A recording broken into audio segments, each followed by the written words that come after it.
David, podries arreglar la web de Renfe amb 180.649.048 euros i 50 cèntims?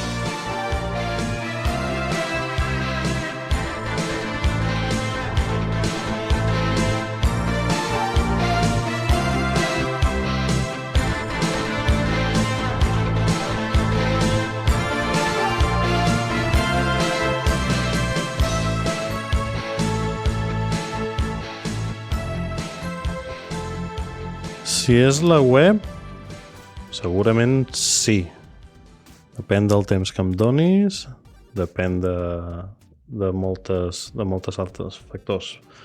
Però bé, en definitiva, a part de la pregunta clickbaity, m'imagino que estem parlant de la circumstància aquesta que la Renfe ha licitat 2 concursos per intentar arreglar el sistema de venda, la implementació, configuració i explotació del Passenger Service System per tal de millorar la seva infraestructura per venda de bitllets i gestió de seients i aquestes coses.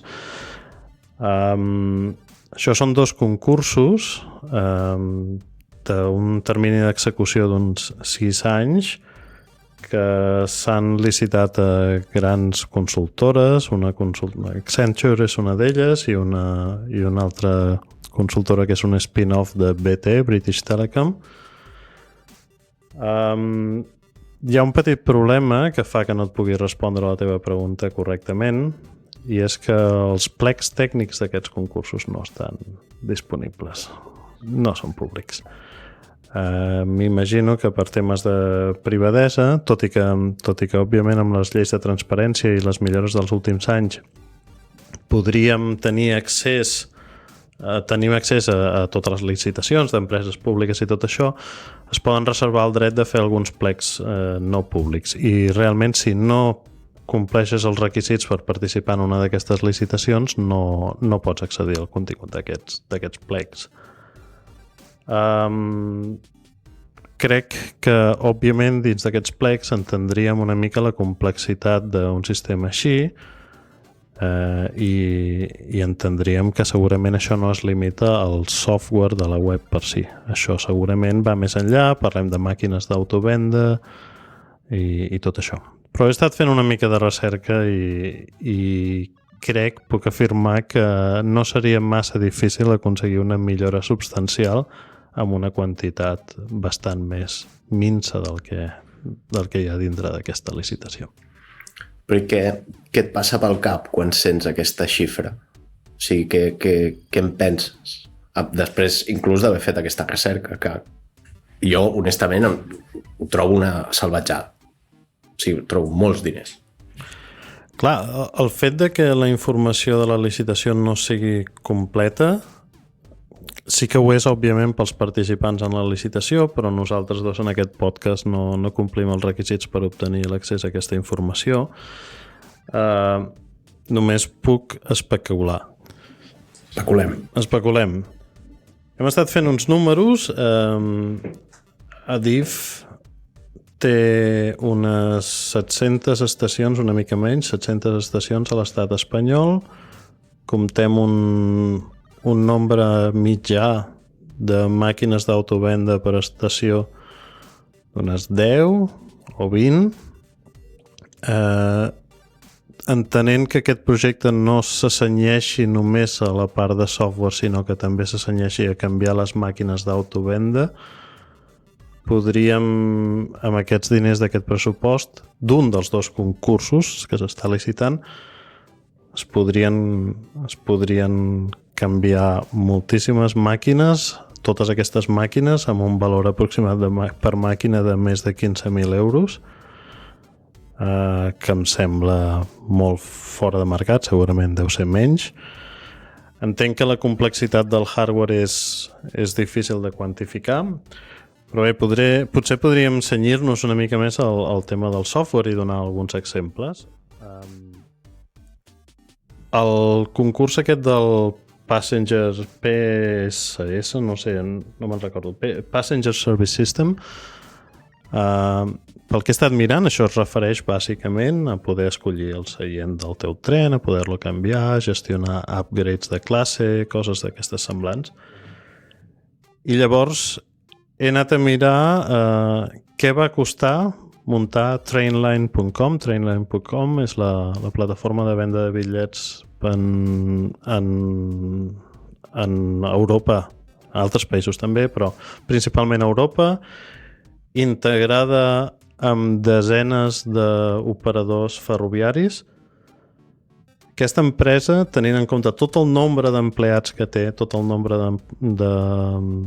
d'infraestructura de costos i tot això, bàsicament, amb menys de 50 milions en un període de 5 anys han tingut una plataforma que és compatible amb tots aquests operadors ferroviaris europeus.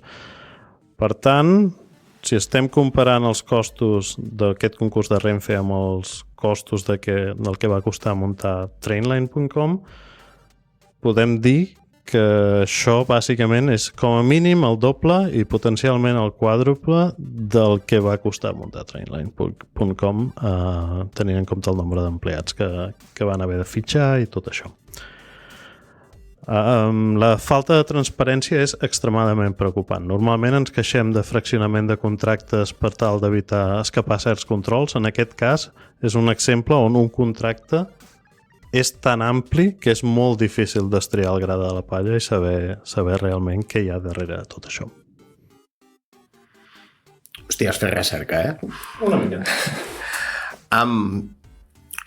Referent a això que comentes de Trainline, clar, aquests números que dones són de bàsicament muntar la companyia.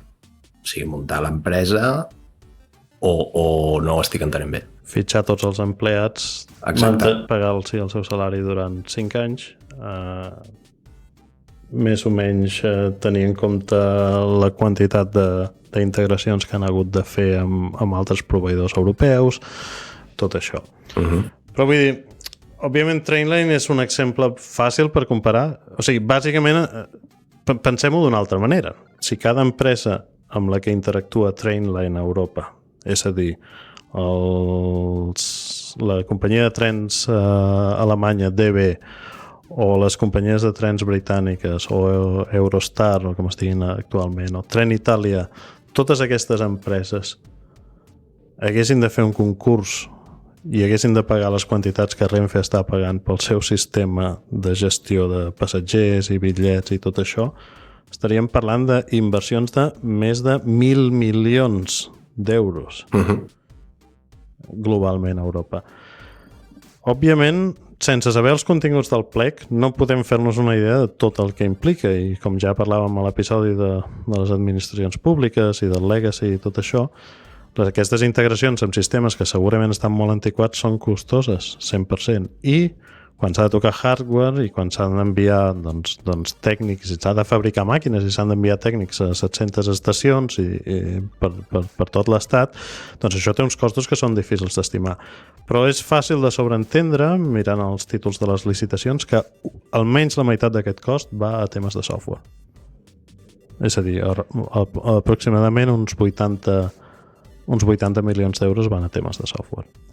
I per mi, amb 80 milions d'euros, jo em dedico al software fa bastants anys, 80 milions d'euros és bastant menys del que va costar muntar empreses com Airbnb, empreses com Uber, empreses com WhatsApp, empreses com Instagram, tenint en compte sempre el cost d'empleat i en un termini de 5 a 10 anys aproximadament. Sí, però a part hi ha l'altra part que diguem-ne que en aquest plec o en aquesta estimació de costos per la web de Renfe no està contemplat, que és tot allò que van haver de cobrir aquestes altres empreses també, no? Costos de màrqueting, costos no relacionats amb software. O sigui, aquí estem parlant de 80 milions d'euros única i exclusivament per construir software, sense saber si aquestes consultores hauran d'augmentar la capacitat dels seus equips per poder fer front a aquest projecte. Potser sí, potser no. Si és que sí, s'obre una mica més la perspectiva de, bueno, Ok. Si és que no, 80 milions d'euros en desenvolupament, infraestructura, em sembla moltíssim. El que dius, no? El problema de la transparència és gran perquè, clar, sense poder veure quins són els continguts, quines són les especificacions, quins són els requeriments que s'han d'aplicar, és molt difícil. I aquí estem especulant ens falta el carajillo. Però el que sí que com a persona una mica que hem treballat i portem uns anys en aquest sector, podem tenir unes expectatives ben elevades de que amb 80 milions d'euros en una plataforma o en un sistema, aquest sistema ha de ser infal·lible. O sigui, sí que esperaria que amb aquest cost hi hagués un canvi de lo que és l'experiència actual de fer servir la web de Renfe per comprar un bitllet, alguna cosa totalment diferent, totalment innovadora i eficient en tot moment. Estic d'acord. Òbviament hi ha una necessitat acumulada d'invertir en la millora d'aquesta infraestructura de la web de la Renfe. Durant molts anys ha estat un generador d'acudits amb mèrit, per dir-ho d'alguna manera. Realment l'experiència ara ha millorat molt, però l'experiència per comprar un bitllet de la Renfe ha estat un acudit durant molt de temps, la integració, els mecanismes, els processos per després obtenir aquest bitllet físicament, en alguns casos alguns trens de mitjana distància i tot això deixen molt que desitjar. Fa uns anys va haver un concurs que es va criticar per ser molt barat. De fet, va haver un concurs per refer la web de la Renfe, que era un problema gros, que la gent no podia obtenir els bitllets que necessitava, i la millora va ser parcial, probablement com a conseqüència que aquest concurs, que era d'uns centenars de milers d'euros, no era suficient, no tenia la dimensió necessària per arreglar tot el problema. Clar, passar d'aquesta xifra minsa per fer unes millores que eren realment necessàries a gastar aquests milions d'euros, com a mínim crec que la gent mereix una explicació. I jo ja ho entenc que el problema pel qual no es poden fer públiques aquestes dades és que probablement en el plec tècnic hi ha moltíssima informació d'integració de sistemes de Renfe que es consideren coses que no poden estar a l'abast de tothom perquè podria donar accés a certes dades que potser no haurien de ser possibles, o alguns endpoints que potser tenen alguna seguretat qüestionable. Estem especulant només. A mi m'agradaria poder repetir aquesta conversa amb més informació. I l'únic que podem fer ara és especular i comparar aquestes xifres. En la meva experiència, amb 80 milions d'euros i, recordem, les dues licitacions són el doble que això, es podrien fer moltes coses. Vegem, però això té un pla d'execució, un termini d'execució de 6 anys i clar, haurem d'esperar a tenir resultats fins llavors. Això també em preocupa força. Creus que arribaran al deadline? Bé, no sé si arribaran al deadline. Creus que s'aconseguirà mantenir els costos dintre el cost pressupostat o s'haurà de fer una provisió addicional, com ha passat, per exemple, en temes com la T-mobilitat i coses d'aquest estil? Això és el que em preocupa més. Aquest cost s'acaba aquí, fins on arriba, temps d'execució, hi ha alguna incrementalitat en el projecte. Totes aquestes coses que en el món d'empreses nadiues digitals ja donem per assumides, com que els loops de feedback seran continus i tot això. Aquest projecte fa una flaire de que no tindrà totes aquestes coses. A mi el que em preocupa és que les tingui, però de la manera incorrecta. De que per executar qualsevol cosa hagi de passar per 40.000... I a vegades aquests projectes, a part de el que ja hem parlat en altres episodis, no? A vegades pateixen una mica de l'excés de burocràcia, de l'excés d'haver de signar, de no poder decidir, i a lo millor s'acaba generant un problema. Que s'hagi de provisionar extra després de signar 80 milions d'euros. Això sí que em semblaria un sobrecost més enllà del sobrecost que ja em suposa ara. No vull semblar cunyat, però francament són molts diners per 6 anys de feina i per algú que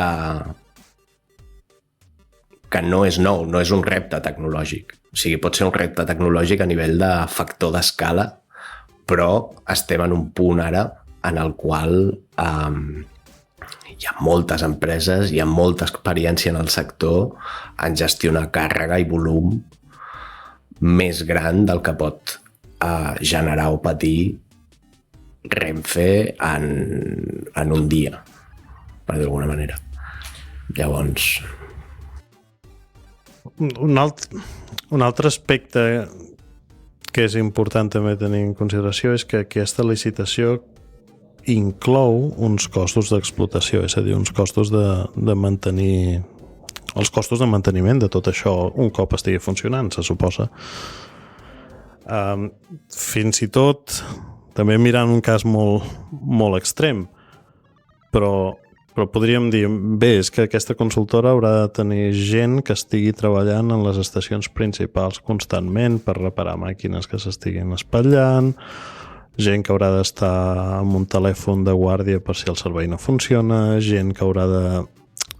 Fins i tot amb això, vull dir, és que es podrien contractar moltíssimes persones amb els costos d'explotació. Un dels dos contractes, per exemple, té un cost d'inversió d'uns 4 milions d'euros, uns 4,8 milions d'euros, i un cost d'explotació de 86 milions d'euros. Amb 86 milions d'euros es poden contractar molta gent i es pot tenir estoc de materials molt, molt gran, en el cas de que calgués reemplaçar màquines.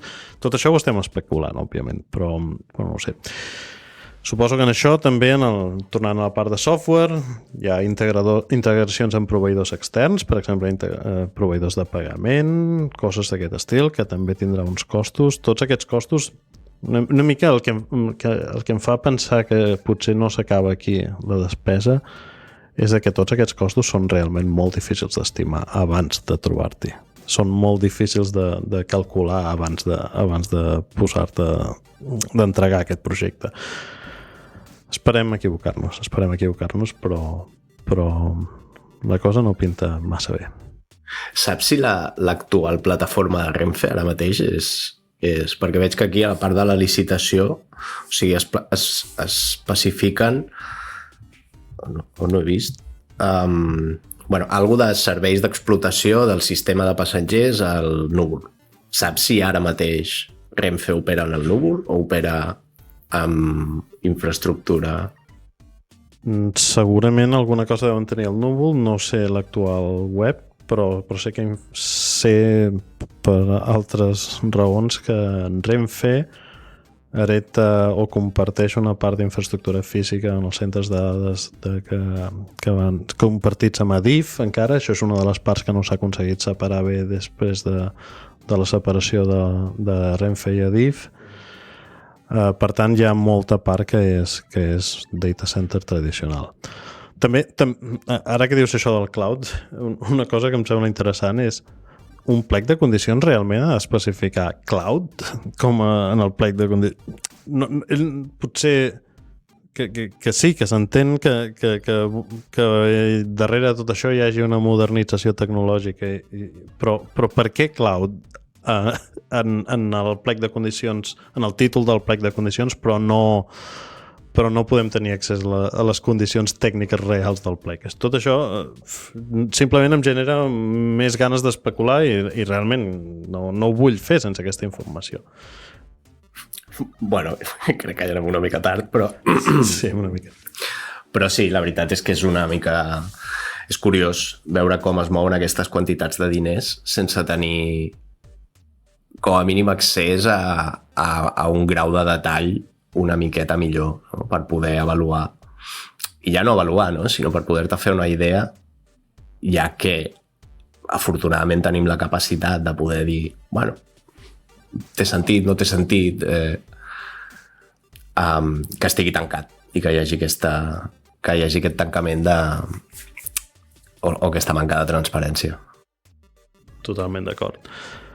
En general, jo crec que això està força relacionat amb el que comentàvem en l'episodi de l'administració electrònica. En general, crec que aquesta manera tan waterfall de fer licitacions, de fer contractes públics, no ajuda a tenir una evolució gradual de les plataformes que es desenvolupen, no ajuda a tenir un control de costos i, en el fons, ajuda a perpetuar una mica la manera com s'ha anat contractant el software de l'administració pública. Potser, jo crec que el nostre deure, o una de les gràcies darrere de tot el tema de lleis de transparència i contractació pública i tot això, és que la gent puguem ser auditors una mica del que s'està fent amb els nostres calés, i en aquest cas això és molt difícil.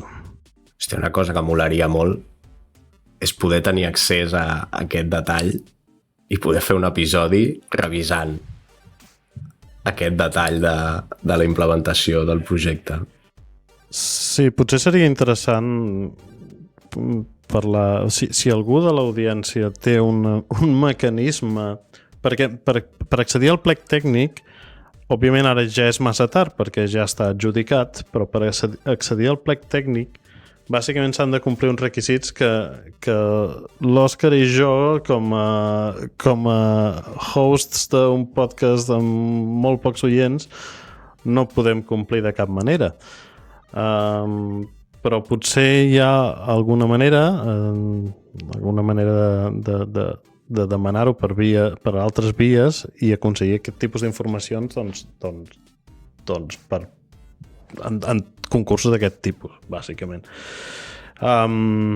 Sí, és força trist. I a mi m'agradaria que poguéssim estar fent aquest episodi sense especular, i m'agradaria que estiguéssim parlant de quines són els reptes tecnològics que hi ha darrere de fer un projecte com aquest, que no dubto que són grossos. Sí. Molt bé, Òscar. Fins aviat. Fins aviat, David. Gràcies. Adéu-siau.